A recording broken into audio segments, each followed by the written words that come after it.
नेहमीच्या पद्धतीने अंडी खाऊन खाऊन जर का कंटाळा आला असेल तर आज आपण अंडा घोटाळा बनवणार आहोत।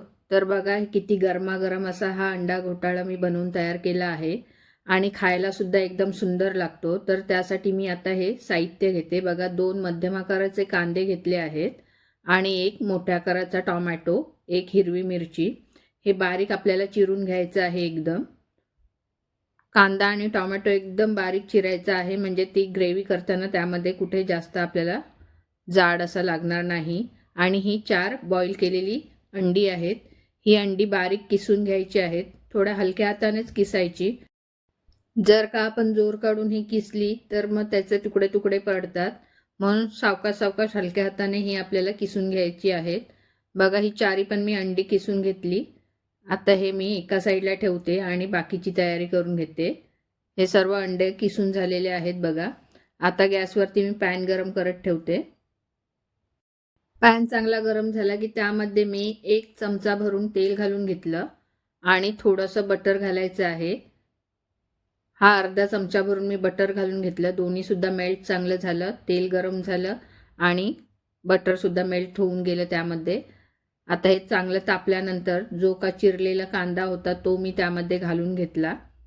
हे बघा कांदा चांगला परतवून घ्यायचा आहे म्हणजे नरम करून घ्यायचा आहे। गॅस मी मीडियमच ठेवला आहे आणि त्यामध्ये जी का मिरची आपण बारीक चिरून घेतली आहे ती सुद्धा घालून घेतली। आता हे चांगलं मऊ होईपर्यंत दोन्ही पण परतवून घ्यायचं, कांदा आणि मिरची। आता ह्याचा कलर सुद्धा चेंज झाला आणि कांदा सुद्धा नरम झाला। त्यामध्ये 1 चमचा मी आले लसूण पेस्ट घालून घेतली। आले लसूण पेस्ट घालून सुद्धा चांगली परतवून घ्यायची म्हणजे त्याचा कच्चेपणा काढून घ्यायचा। ही आले लसूण पेस्ट घालून झाल्यानंतर त्यामध्ये मी हा टोमॅटो चिरलेला घालून घेतला। टोमॅटो पण नरम होईपर्यंत चांगला परतवून घ्यायचा आहे। टोमॅटो चांगला नरम झाला की त्यामध्ये चवीनुसार मीठ म्हणजे मी चमचा भरून मीठ घालून घेतलं। जेवढं आपल्याला गरज असेल तेवढंच मीठ घालायचं आहे। पाव चमचा हळद आणि बाकीचे जे का मसाले लागतात ते मी आता पुढे घालून घेते। हा अर्धा चमचा मी धणे पावडर, अर्धा चमचा जिरे पावडर आणि अर्धा चमचा गरम मसाला घालून घेते। हा गरम मसाला घालून घेतला आणि त्यामध्ये मी लाल तिखट घालून घेते।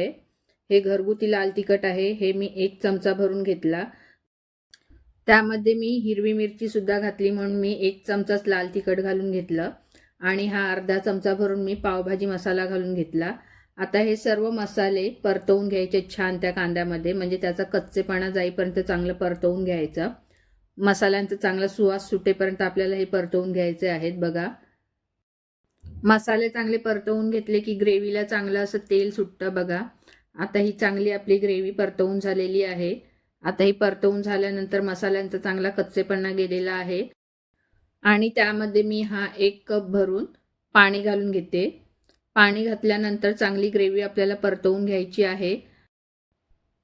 हे चांगलं मिक्स करून घ्यायचं आहे आणि झाकण ठेवून साधारण एकदम स्लो गॅसवरती 5 मिनिटं आपल्याला ही ग्रेव्ही शिजवून घ्यायची आहे।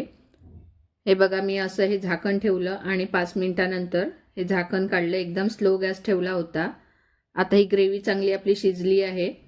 आता ही मी पुन्हा चमच्याने ढवळून घेतली आणि जे का अंडे आपण किसून घेतले होते ते मी त्या ग्रेव्हीमध्ये घालून घेते आणि हे अंडे घातल्यानंतर एकदम हलक्या हाताने आपल्याला हे मिक्स करून घ्यायचे आहेत, कारण अंडी पहिलीच आपण किसून घेतलेली अंडी ही किसून घेतलेली आहेत, एकदम बारीक अशी किसलेली आहेत। त्यामुळे हलक्या हातानेच हे आपल्याला मिक्स करून घ्यायचं आहे, कारण की थोडे थोडे अंड्यांचे भाग हे आपल्याला दिसले पाहिजे आणि वरून भरपूर अशी कोथिंबीर घालून हे पुन्हा एकत्र करून घ्यायचं हलक्या हाताने आणि झाकण ठेवून साधारण 3 ते 4 मिनिट आपल्याला हे स्लो गॅसवरतीच ठेवायचं आहे।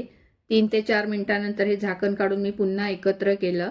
छान असा आपला हा अंडा घोटाळा तयार आहे। जर का माझ्या रेसिपी आवडत असतील तर माझ्या चॅनलला लाईक करा, शेअर करा आणि सबस्क्राईब करा। तर गरमागरम आपला हा अंडा घोटाळा तयार आहे। गरमागरम अंडा घोटाळा भाकरी, चपाती किंवा ब्रेड बरोबर खायला खूप सुंदर लागतो। नक्की तुम्ही सुद्धा एकदा अशा प्रकारे अंडा घोटाळा बनवून बघा। तर आता हा तयार आहे अंडा घोटाळा। त्यावरती मी थोडासा बटर आणि वरून कोथिंबीर पेरून घेतली। खूप सुंदर असा सुवास सुटला आहे त्याला आणि खूप चव सुद्धा सुंदर अप्रतिम अशी बनली आहे। नक्की तुम्ही सुद्धा अशा प्रकारे अंडा घोटाळा बनवून बघा। धन्यवाद।